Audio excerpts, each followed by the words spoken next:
Rain hammered the rusted rooftops like a hail of bullets, drowning out hope and washing away dreams one drop at a time.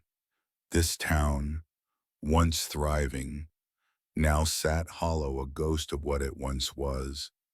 A solitary pickup spluttered along a broken road, its driver clinging to a life patched together by grit and sacrifice. Here, trust was scarce, kindness rarer still. Tonight, fate would test both. Tonight, a stranger's desperation and a man's quiet compassion would collide beneath the storm, igniting a spark capable of either reviving a community or burning it to ashes. But in this forgotten place, everyone knows sparks don't always bring warmth sometimes. They start fires. Wesley Townsend had lived all 58 of his years in Cattail Falls, Iowa, a place that once thrived on a bustling textile mill and the local railway hub. Now, the old mill sat abandoned at the edge of town, its smokestacks rusted into the gray sky, and the tracks leading out seemed more like escape routes than pathways of commerce. Wesley's days revolved around two unremarkable bush running a dusty repair bay in the back of Pine Street garage by day, and working security at the shuttered shopping center on the town's outskirts by night. But beneath that weary routine lay a quiet pride that came from being the sole caretaker of his 8-year-old granddaughter, Nora. After a tragic car accident claimed Wesley's daughter, the child's mother, Nora, had come to live with him, with the memory of his wife's passing years prior still raw. Wesley now clung to this granddaughter as his one bright spot in a life that often felt too heavy. Each morning, he would drive Nora to the small elementary school that still operated off Main Street, where the sidewalks were lined with sagging storefronts carrying dusty for lease signs.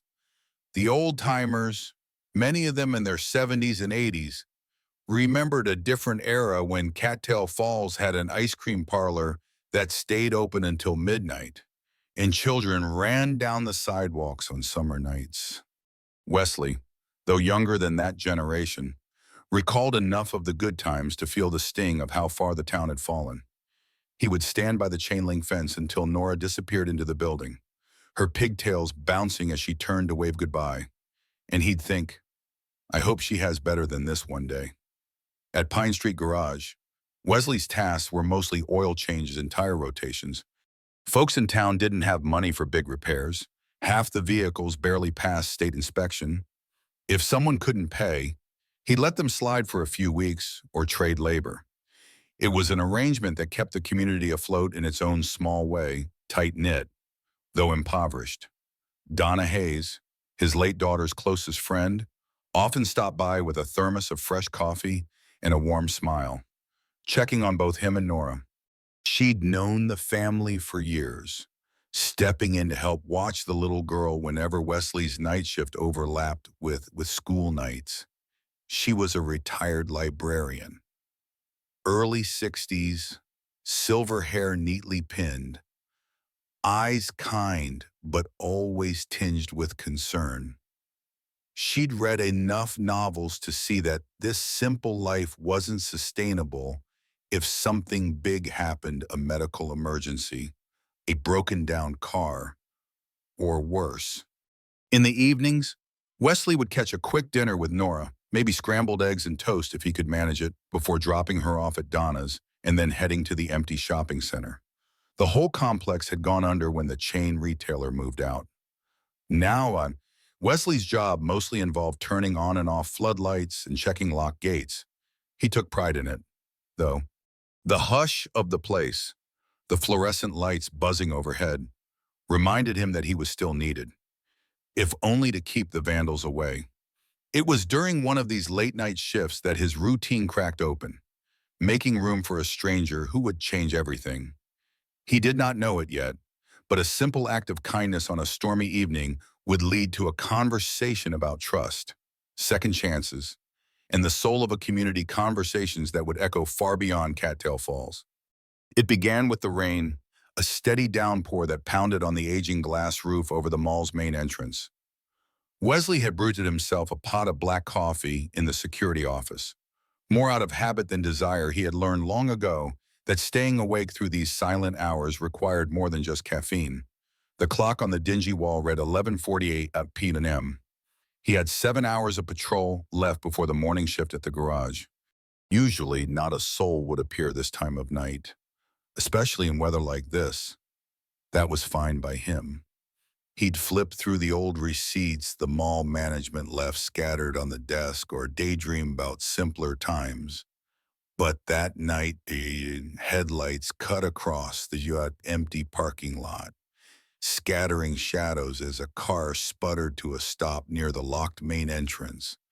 Wesley peered through the blinds, wondering if it might be the county sheriff on a routine pass, but the silhouette was different sleek, though trailing steam. He grabbed his flashlight and umbrella, unlocked the side door, and stepped out into the deluge. That's when he first saw her, a woman in her late 30s, maybe early 40s, stepping gingerly from the driver's seat. Even through the curtain of rain, he could tell she was dressed far too formally for this corner. Of Iowa heels, a tailored jacket, and a blouse that clung to her shoulders in dark, wet patches. The woman looked both frustrated and relieved. "Excuse me," she called, her voice carrying over the rain. "Is there a service station open nearby? My engine's overheated." Wesley shook his head, beckoning her under the flimsy cover of his small umbrella. The woman's accent held a refined edge, nothing pompous, but enough to suggest she came from somewhere more cosmopolitan. She introduced herself simply as Elise Tisdale and explained that she'd been driving for hours, missing the last open service station by miles. Wesley knew she would find no help in town this late, not with most folks asleep and the only real mechanic shop locked up his own place. "I could get you inside so you can dry off," he offered. "We don't have much here, but there's coffee." Inside the dimly lit corridor of the old mall, Elise stood shivering. Her phone battery was dead, and she had no charger. Wesley handed her a towel from the security office, one he usually kept for mopping up leaks, and a steaming cup of coffee. She looked around at the vacant storefronts, the echoes of empty hallways, an eerie relic of better times. "I'm sorry to trouble you," she said softly, glancing down at her soaked shoes. "If I don't get to a meeting in the morning, I might—" She paused, searching for the right words. "Let's just say it's important." Wesley glanced at her fancy leather briefcase, the papers inside clearly water-stained now. He thought of his granddaughter, Nora, safe at Donna's house. He had to pick her up by 6:30 a.m. for school. He had maybe $5 to his name until payday. Yet, this stranger needed help, and he knew what it felt like to be stranded. "Well," he said, setting down his mug, "if you can't get your car fixed tonight, maybe you can borrow mine."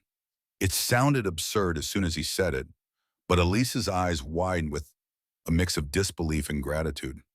Wesley took a deep breath, thinking of that battered old pickup, the only dependable vehicle he had to ferry Nora around. Still, something in him insisted when someone needs help. "You do what you can. Just be sure to bring it back," he added with a small smile.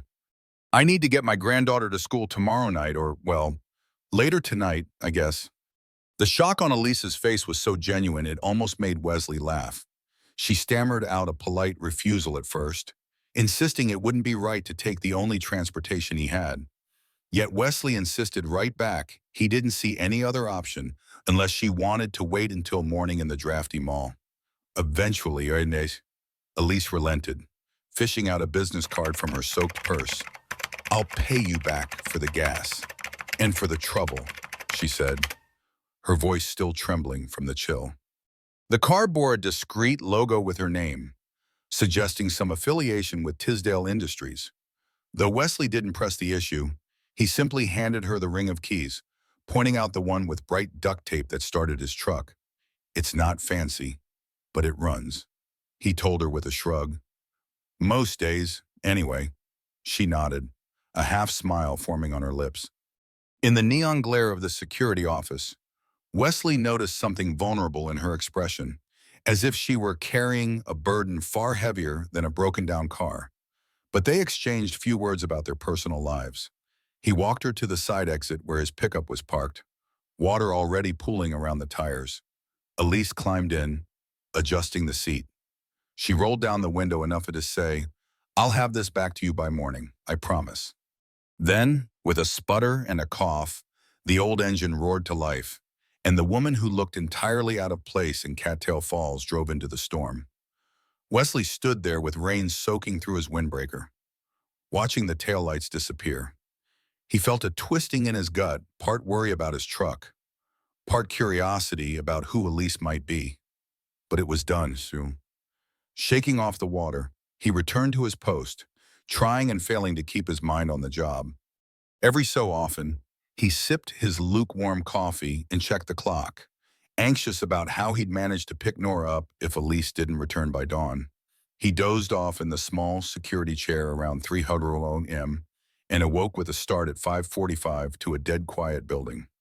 On a normal night, he'd have driven home by now to shower and grab Nora from Donna's place.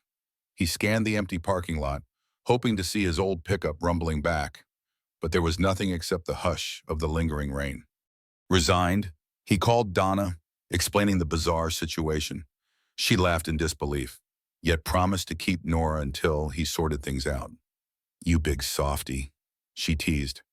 "I swear, one of these days your kindness is going to land you in a heap of trouble, or maybe something better." Even after he clocked out, Wesley stayed an extra half hour pacing the corridors. When Elise still hadn't shown, he trudged home through the misty streets on foot, half frozen, beating himself up for being too trusting. By the time he reached his modest bungalow, the sun had fully risen, casting weak light over a yard that needed mowing and a porch that needed repainting.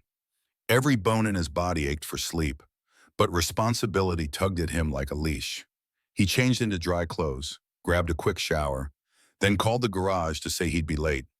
If Elise didn't show up soon, he'd have to figure out how to manage repairs for folks without his own vehicle. "Brilliant, Wes," he told himself. "You might have just given away your only ride." Just when Wesley had nearly convinced himself he'd been scammed, a silver sedan pulled up in front of his house. He caught a glimpse of Elise stepping out, a garment bag slung over her arm. A second door opened, and two more people emerged, both in crisp suits. One was a tall man with graying temples, while the other looked like a personal assistant clutching a tablet. Wesley's battered old pickup wasn't with them. His heart sank. Before he could storm out demanding answers, Elise knocked on his screen door. "Mr. Townsend," she began softly. Her hair was still damp, but this time from a rush shower rather than rain. She looked as if she'd slept no more than Wesley had. "I owe you the biggest apology and an explanation.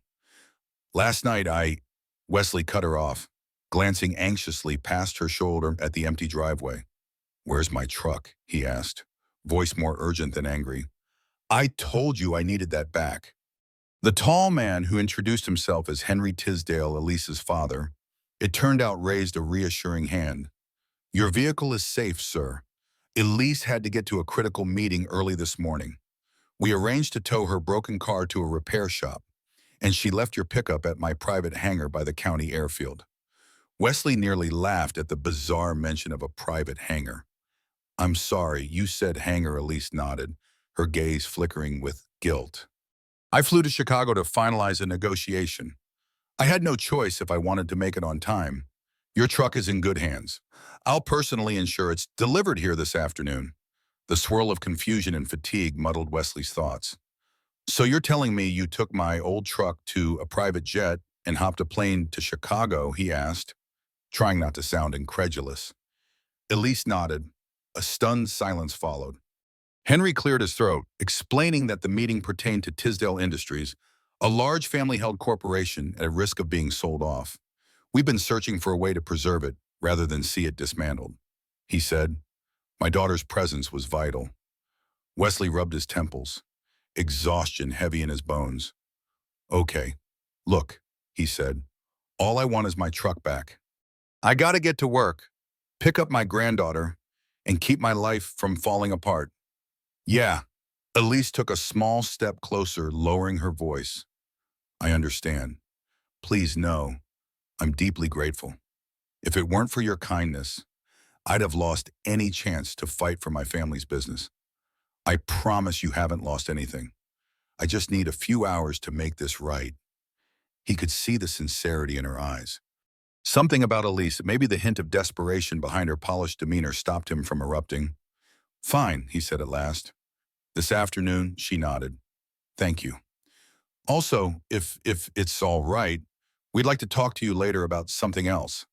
An opportunity. Wesley raised an eyebrow. Opportunity, he echoed, his tone still wary. Henry nodded. For you. For your community. We'll explain when we return your vehicle. Wesley hesitated, then just shook his head and murmured, All right, I'll be home after 4. By the time Wesley trudged into Pine Street Garage, he was already behind schedule.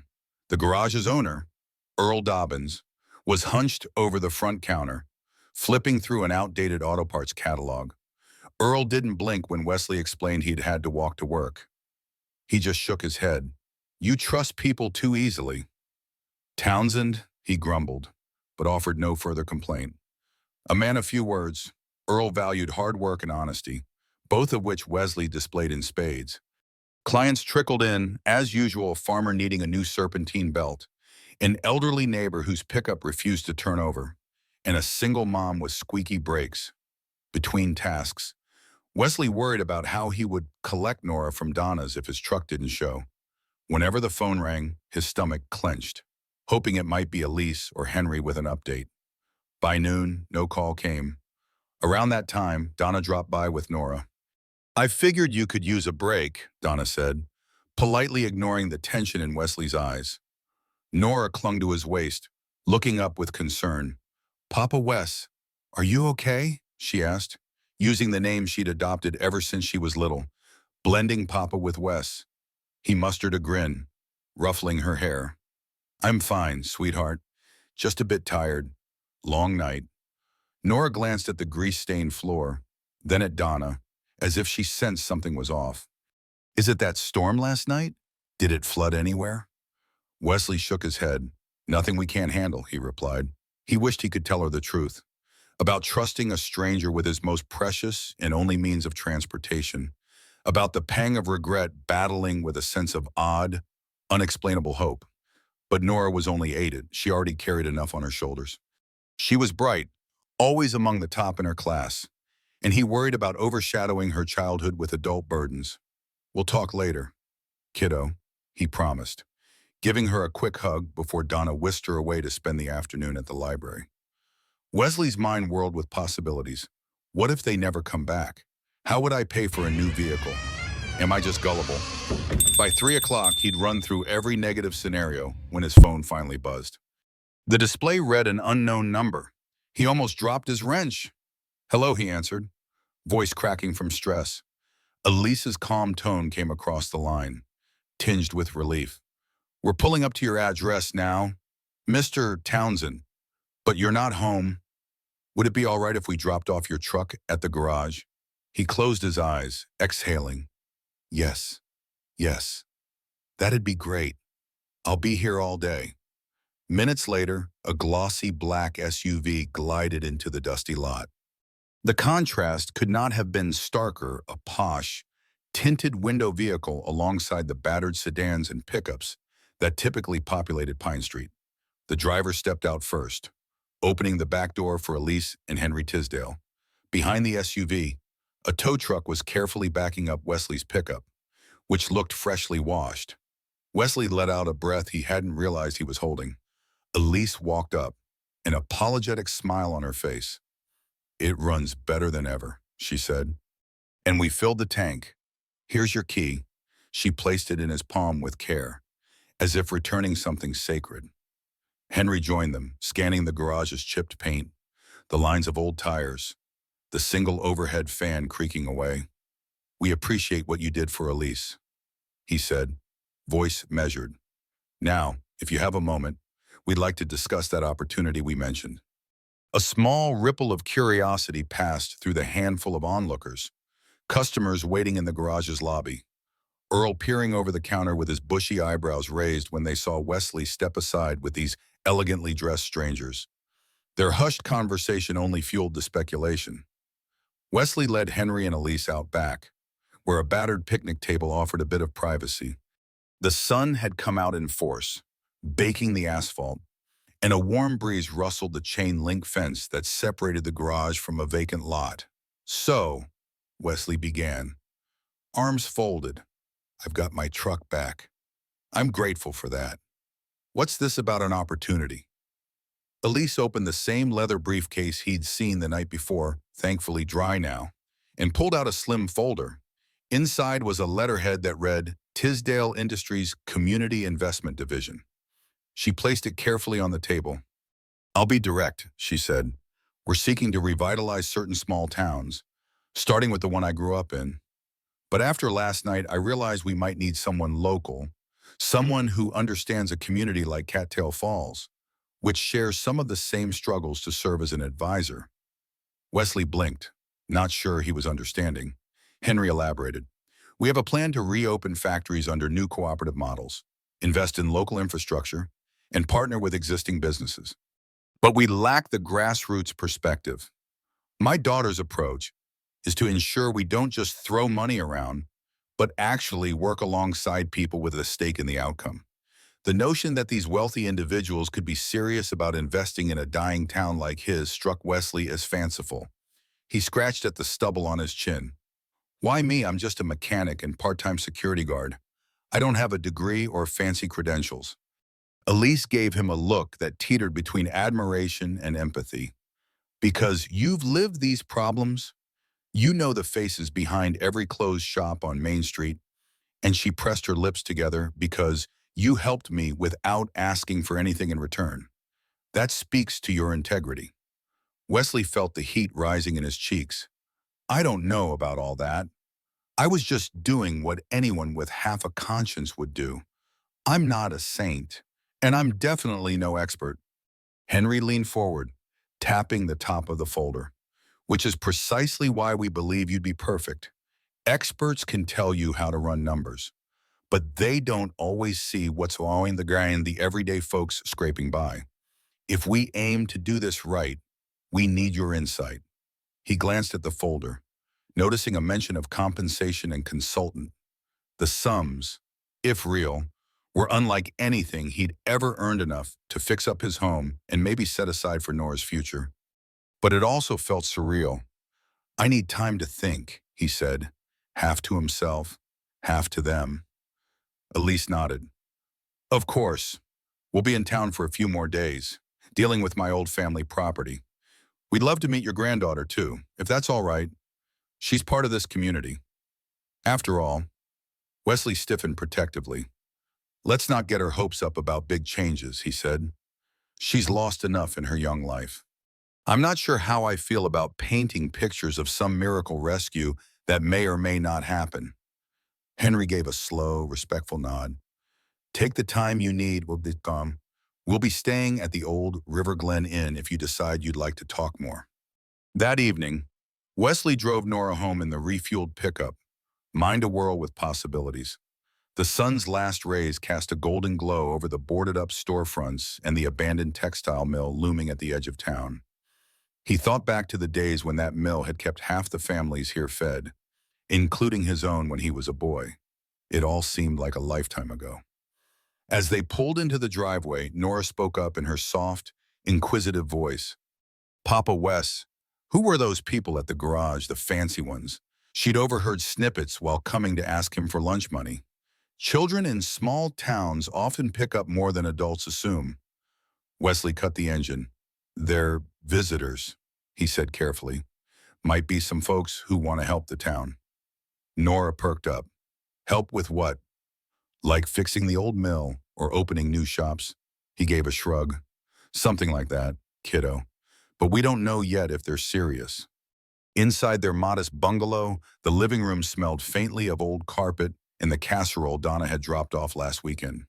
Framed photos lined a small wooden shelf, pictures of Wesley's wife, gone too soon to an aneurysm, and of his daughter, Lily, who'd passed in that car accident years later, leaving Nora behind. Nora kept a small drawing taped next to the photos, a hand-drawn picture of the three of them, smiling under a bright sun.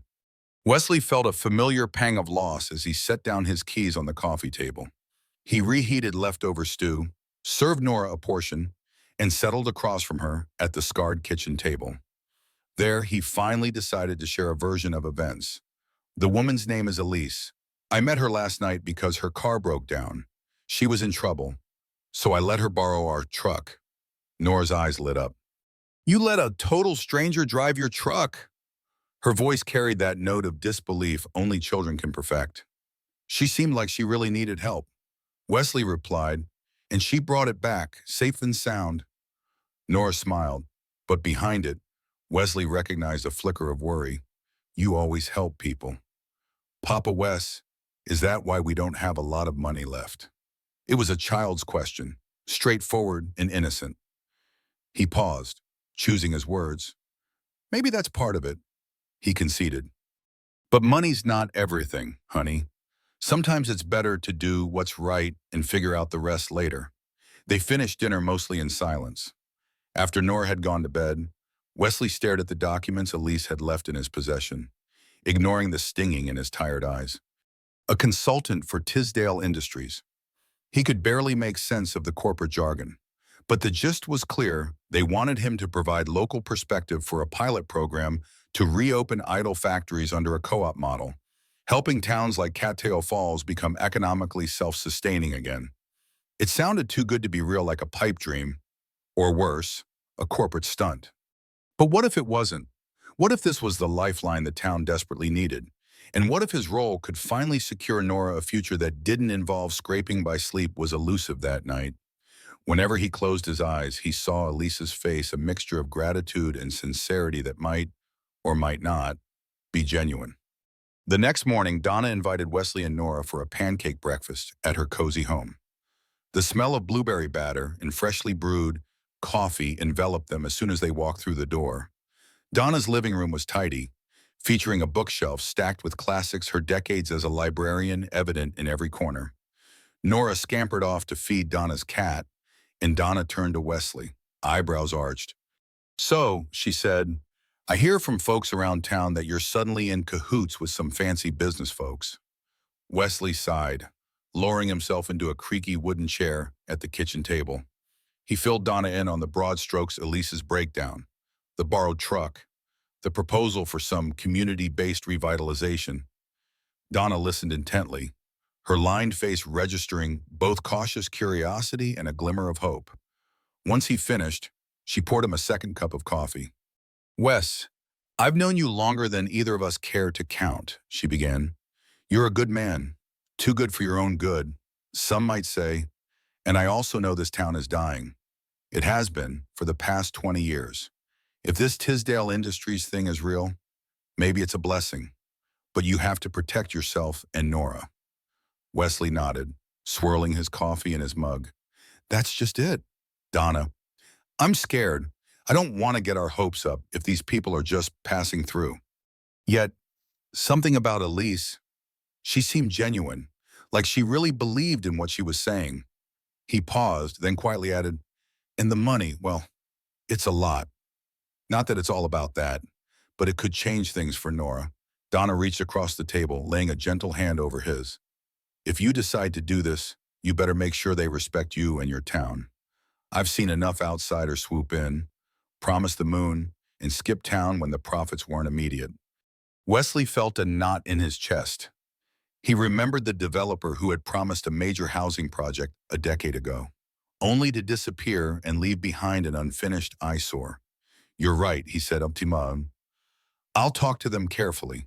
By the time he and Nora walked back home, the sun was high in the sky, and the phone in his pocket buzzed. Unknown number again. Wesley's stomach fluttered as he picked up. Elise's voice, polite but with an undercurrent of eagerness.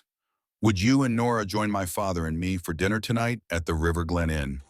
We'd like to show you our proposed plans. Get your feedback. No obligations. Of course. Wesley glanced down at Nora, who was twirling in her new sneakers, carefree for the moment. He said yes, but with the proviso that he didn't want a big fancy to-do. Elise promised something casual, a small dining room. Just them. After the call ended, Nora tugged his sleeve. What is it? Papa Wes? He forced a grin. Looks like we've got dinner plans. Kiddo, with some new friends. She gave a little hop, half excited, half curious. Wesley's own heart hammered with uncertainty. Had he just opened a door to a miracle solution? Or was he inviting heartbreak for them both? The River Glen Inn was a relic of bygone grandeur. Perched by the slow-moving river that cut through Cattail Falls, it boasted an ornate Victorian facade, complete with a sagging wraparound porch and stained glass windows that had seen better days. In the 1960s, it had been the town's pride, a destination for traveling businessmen, wedding receptions, and holiday feasts. Nowadays, only a handful of rooms remained operational. Still, the dining room's chandeliers cast a warm glow across the rustic tables, and the staff, ever loyal, treated every guest like royalty. Wesley and Nora arrived just after 6, both wearing their best attempt at nice attire. For Nora, that meant a simple floral dress passed down from Donna's niece. For Wesley, a clean plaid shirt and trousers that still felt out of place among the polished floors. Elise met them in the lobby, dressed less formally than before, no suited jacket this time, just a smart sweater and slacks. She offered Nora a gentle smile, kneeling slightly to greet her. "You must be Nora. I've heard your grandpa talk about you." Nora's face lit up, though she glanced at Wesley for reassurance. Henry Tisdale was already seated at a corner table, flipping through a binder. He stood when they approached, extending a polite handshake. "Mr. Townsend, Miss Nora, it's a pleasure." Nora giggled at being called Miss, and Henry chuckled, obviously wanting to make a good impression. Once they were settled, a server brought out homemade bread and butter. Elise ordered a simple chicken stew. Henry asked for the house special. Wesley noted that they weren't going for extravagant wines or expensive cuts. It felt genuine, more down to earth than he expected. After small talk, school, weather, local history, Henry and Elise opened the binder. Inside were architectural sketches of factories and distribution centers, lines of financial projections, and references to cooperative ownership models. Elise pointed to a diagram resembling the old textile mill. "We want to partner with local investors and workers," she explained in a calm, reassuring tone. "If the town can form a workers' board, Tisdale Industries would provide the capital to refurbish the mill, then train people to operate updated equipment. A significant portion of the profits would cycle back to the workforce and the town itself." Wesley studied the page, heart pounding. "This sounds, well, I won't lie, it sounds too good to be true. We've had big promises before, and they never panned out. Why are you so sure you can make it work?" Henry folded his hands on the table. "Truthfully, we aren't sure. Business is always a risk, but we have resources and a moral imperative to invest them in places that need it most. My father built Tisdale Industries with a commitment to people first. Over the years, some of that got lost. We want to bring it back." Nora listened quietly, nibbling at her bread. Finally, she piped up in that matter-of-fact tone children have. "If you fix the mill, does that mean my friend's dad can get his job back and won't have to leave town?" Elise blinked, touched by the realness of the question. "That's the hope," she answered softly. "So families can stay together instead of chasing jobs in distant cities." Wesley felt a lump in his throat. He thought of how many neighbors had packed up over the years, leaving vacant homes and broken roots. After a moment's pause, he nodded. "All right, let's talk specifics." For the next 2 hours, the Tisdales laid out an ambitious but detailed plan. The factory wouldn't be some massive, automated behemoth requiring only a skeleton crew. Instead, it would focus on specialty textiles, high-quality goods that could be marketed as American-made in a niche part of the industry. The cooperative model meant that local workers, once trained, would hold shares in the enterprise, fostering a sense of ownership. Tisdale Industries would provide the initial funding, machinery, and managerial support, but local leaders elected by workers would have a seat at the decision-making table. Earnings would be reinvested in the plant and the community, ensuring long-term sustainability. Or, at least that was the theory. Wesley was struck by how well-researched they seemed. referencing everything from USDA grants to small-town revitalization success stories in other states. But he noticed they kept turning to him for input, like how many able-bodied workers were left in town, or what skills existed among the unemployed. He did his best to answer, though he felt unqualified for such weighty questions. After all, he was just a mechanic. Yet every time he voiced uncertainty, Elise jotted notes as if his insights were gold. "We need someone on the ground," Henry reiterated. "Someone who's invested in this place, who can connect us to the people who matter." As dessert arrived, a simple apple cobbler, Elise made the proposition official. She wanted Wesley to become a consultant for Tisdale Industries, specifically on the pilot program for Cattail Falls. The pay would be significant, far beyond anything he'd earned at the garage or the security job. In exchange, he'd help coordinate local efforts, gather input from the workforce, liaise with the city council, and occasionally travel to Tisdale's main offices to report on progress. Wesley stared at the number on the sample contract. His stomach flipped. This could pay for Nora's college, maybe even fix up his house. But the idea of traveling to some corporate office made him feel like he was stepping into a world that didn't belong to him. "I don't have a fancy degree," he murmured, glancing at Elise. "Or any degree, really." She placed a hand on the table, palm open. "You have decades of life experience, mechanical know-how, a reputation for honesty, and a heart for this town. That matters more than an MBA." Across from them, Nora was fighting off a yawn. The server had boxed up half her dinner for takeout, and she'd spent the last 30 minutes coloring on the back of a menu. "Papa Wes," she said softly, "can we go home soon? I'm sleepy." Wesley stroked her hair. "Yeah, kiddo, just a sec." He turned back to Elise and Henry.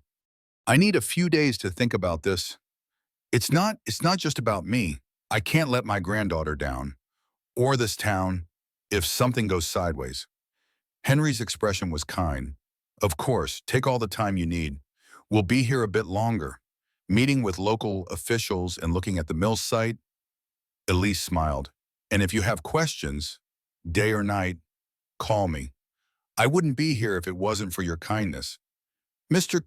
Townsend, I hope we can offer a kindness back." With that, dinner concluded. Wesley carried Nora out to the truck, heart thudding in his chest. As he drove home under the starless sky, her head rested on his shoulder, and he wondered if her future might be brighter than he'd dared to dream. When Wesley confided in Donna the next morning, her reaction was a mix of shock, pride, and concern. "It sounds like a fairy tale," she said, pouring him a mug of tea in her tidy living room. "But I've read enough stories to know that sometimes fairy tales come true, and sometimes they're traps." She pressed her lips tight. "How do you feel?" He admitted he was torn. On the one hand, the potential transformation of Cattail Falls was thrilling. On the other, the weight of responsibility pressed down on him. What if it fails? People here have pinned hopes on false promises before. They might look at me as the local face of this operation. If it all collapses, I won't be able to show my face. Donna nodded. "But if it succeeds," she left the sentence hanging, a spark of possibility glinting in her eyes.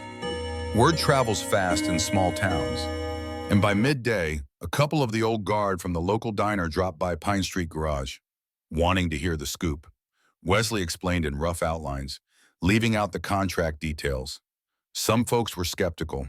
"We've been burned," they said, reminding him of the half-built housing development that never materialized. Others were cautiously excited, especially those unemployed for months. Even Earl, the garage owner, told Wesley he'd step up if it meant new business might roll in. "We need something," he said, "or we'll just dry up and blow away." Still, Wesley hesitated to sign anything. He found himself driving out to the edge of town, parking near the old mill. The massive brick building loomed with broken windows and a collapsed loading dock. Birds fluttered in the rafters, and graffiti marred the old walls. Walking through the weeds, he could almost hear the echoes of machinery, the murmur of workers from decades past. Back then, it was a place of pride, fueling the local economy. Could Tisdale Industries truly bring that spirit back midway through his silent inspection? Elise appeared, having parked her car on the opposite side. She wore sturdy boots and jeans this time, looking more like a curious traveler than a corporate heir. "I thought I might find you here," she said gently. They walked together, stepping over rubble, imagining what a revitalized mill could mean. Wesley grilled her with questions about finances, timelines, and worker protections. She responded thoughtfully, not with slick marketing lines, but genuine acknowledgement of challenges. "It won't be easy," she said, "but I believe we can do it if we respect the people who work here." They paused by a shattered window, a breeze whistling through. Elise turned to him. "If you're still unsure, maybe we should meet with people in other towns where we've tested smaller projects.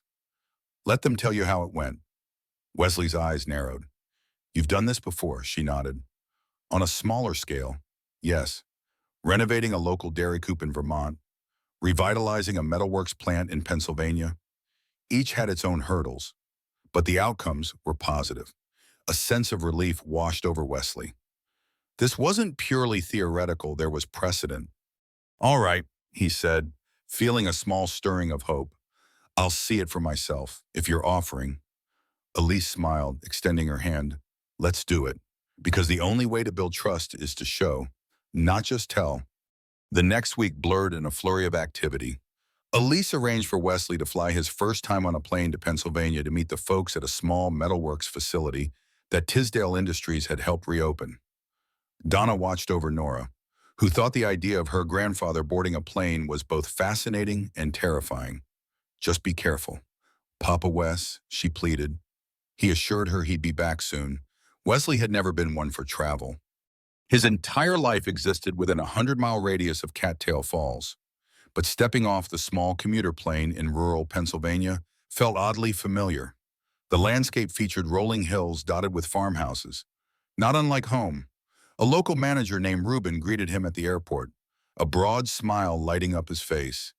"You must be the legendary Wesley Townsend," Reuben joked, shaking his hand firmly. "Elise told us all about how you saved her night with that pickup truck loan."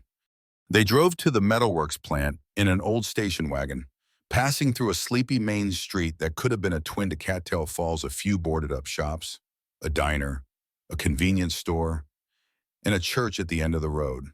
As they pulled into the gravel lot, Wesley saw a refurbished building with fresh paint, a newly landscaped entrance, and a sign that read Bridgman Metalworks in association with Tisdale Industries. Inside, machinery hummed, and about 50 workers tended stations, wearing safety gear. The air smelled of iron, grease, and possibility. Reuben introduced Wesley to the Workers' Committee, a group of welders, machinists, and office staff who shared ownership stakes in the plant.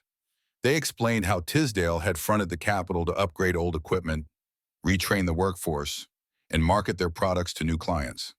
The workers, in turn, contributed small buy-in amounts and a portion of their future earnings to maintain the cooperative model.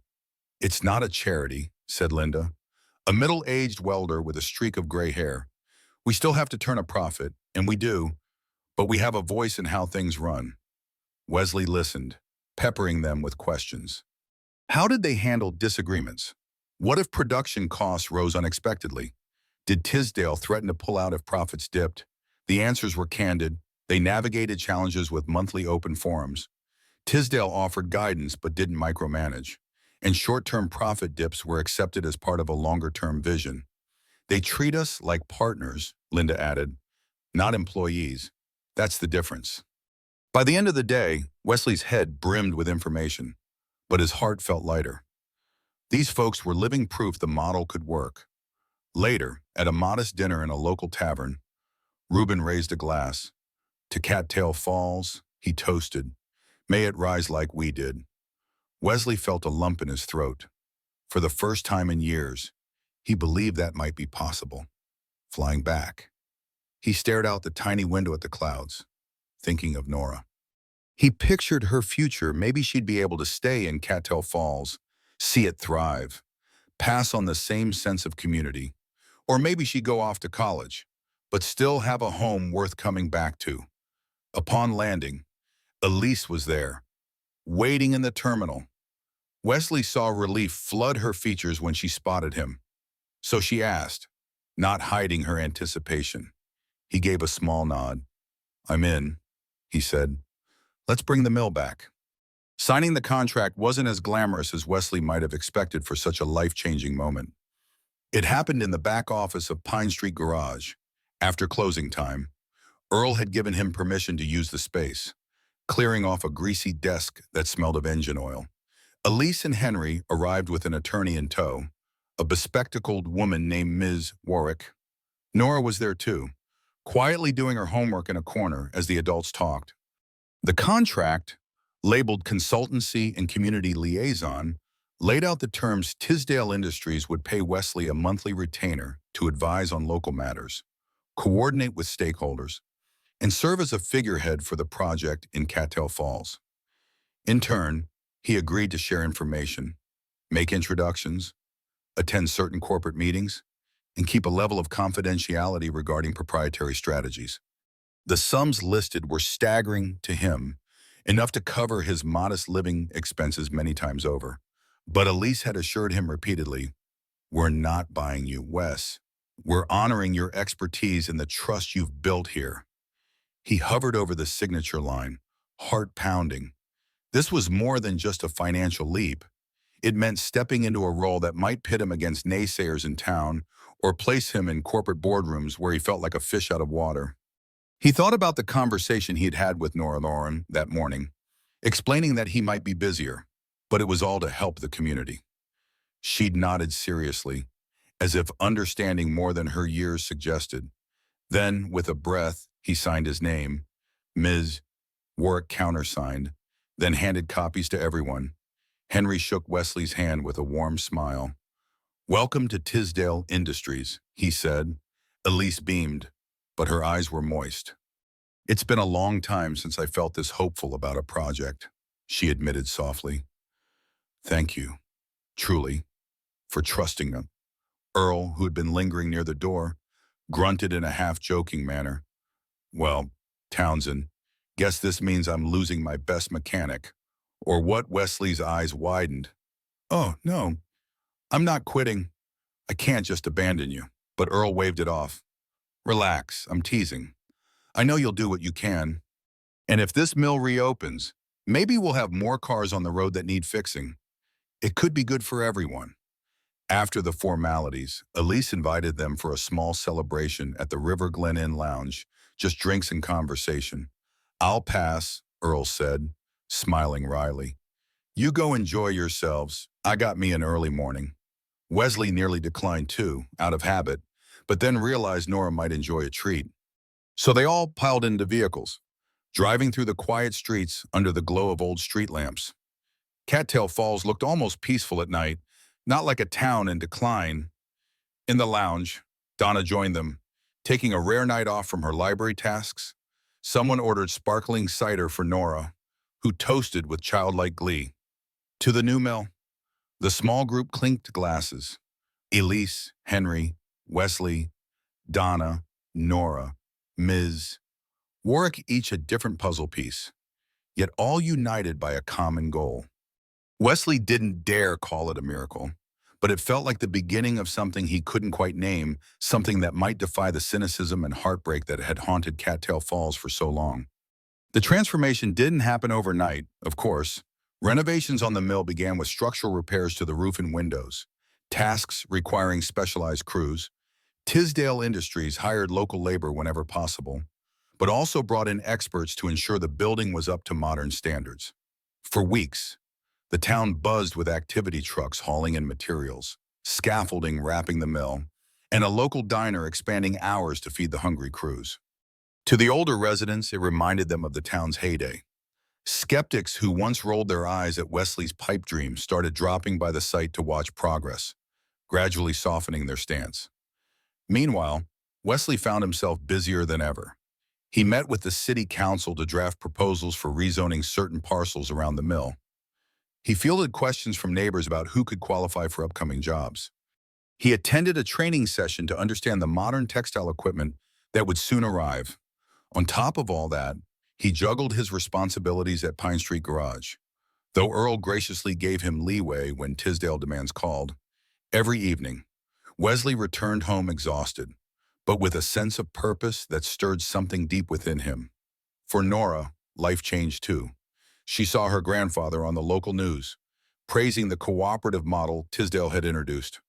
Kids at school whispered that her grandpa was some kind of hero. She wasn't sure how to feel about that.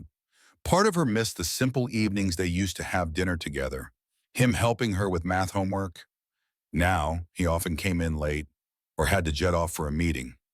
One night, she mustered the courage to tell him she felt lonely. Wesley knelt beside her bed, gently explaining, "I'm doing this so that you and everyone else here can have a better future. But I'm sorry I haven't been around as much." Tears brimmed in Nora's eyes, but she nodded, understanding that big changes sometimes meant sacrifice. Donna also noticed the strain. She quietly helped by ferrying Nora to after-school activities, ensuring groceries were stocked, and even tidying Wesley's house when he was too swamped. "You can't pour from an empty cup," she told him one afternoon, insisting he take a break.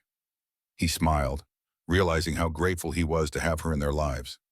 Elise, for her part, stepped up by offering to arrange some of Wesley's tasks so he could have more time with Nora. She recognized how important that bond was and even invited the two of them to see her personal estate one Sunday, a sprawling farmland she'd inherited just outside of town. That Sunday morning, with the mill repairs humming along, Wesley and Nora drove out to the Tisdale farmland. Rolling hills, a quiet pond, and fields of corn greeted them. Elise was there in jeans and boots, waving from a barn. She introduced them to a few rescued horses she kept. "I come here to clear my head," she said, patting the muzzle of a gentle mare. Nora's eyes sparkled, and Wesley couldn't help but feel a wave of admiration for Elise's devotion. She seemed more at ease here in the country than in corporate boardrooms. Maybe they had more in common than he thought. As the sun climbed overhead, Wesley realized that for the first time in a long while, he felt a sense of belonging, like the broken pieces of his life were slowly, steadily finding a way to fit back together. 6 months later, the mill reopened its doors under the banner Cattail Cooperative Textiles, in partnership with Tisdale Industries.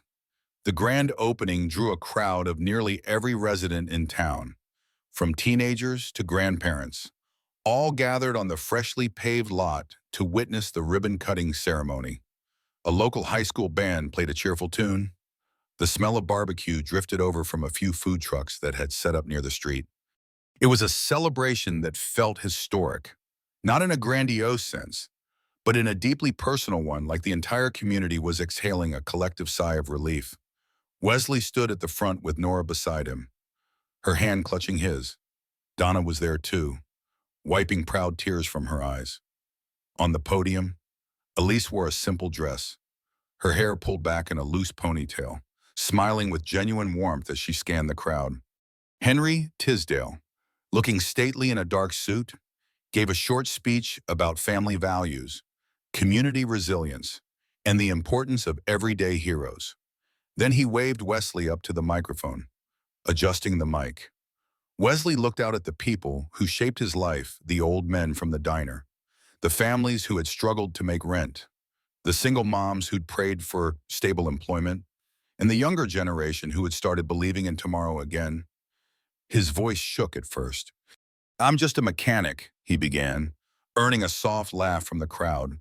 "But something I've learned is that any tool can mend something broken if you use it right. Our town was pretty broken for a while, but look at us now. We've come together in a way I never thought possible. So many of you had a hand in this, laying bricks, painting walls, training on new machines, or even just cheering us on." He gestured toward Elise and Henry. "We're thankful to the Tisdales for believing in our potential. But remember, we run this place. This cooperative model means each of you who works here or invests here has a stake. It's ours to make or break. Let's do it right." The applause roared, and Nora squeezed his hand. He blinked back tears, stepping down to let Elise take the stage. Afterward, a sea of hugs, handshakes, and laughter filled the newly refurbished interior of the mill. Modern machines gleamed under bright industrial lights, but the real glow came from the faces of the workers preparing for their first official shift. Journalists from a regional newspaper snapped photos. A local blogger interviewed Nora, who proudly explained her grandpa's role. Meanwhile, Donna guided a group of visitors around, telling them stories of how the town used to be and how it might be again. In the midst of it all, Elise pulled Wesley aside. "We did it," she said softly. "Though something tells me this is just the beginning." Wesley nodded, catching Nora's eyes across the room. She was smiling from ear to ear. "You're right," he replied, voice steady. "This is where the real work starts."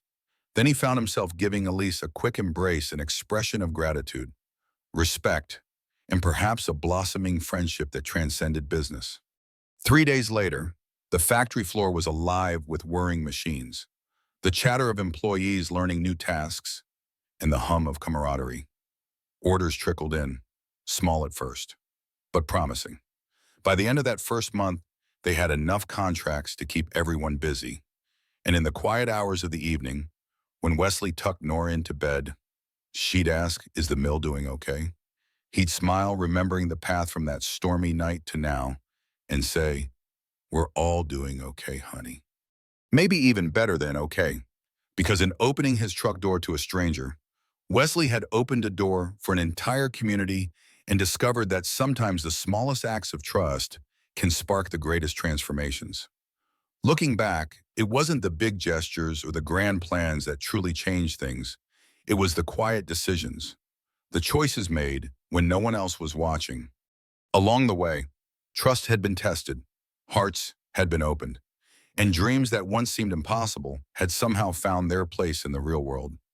Yes, the scars of loss still lingered, reminders of what the journey cost, yet they stood side by side with hope, resilience, and an unspoken promise that communities built on genuine kindness and sacrifice endure even the fiercest storms.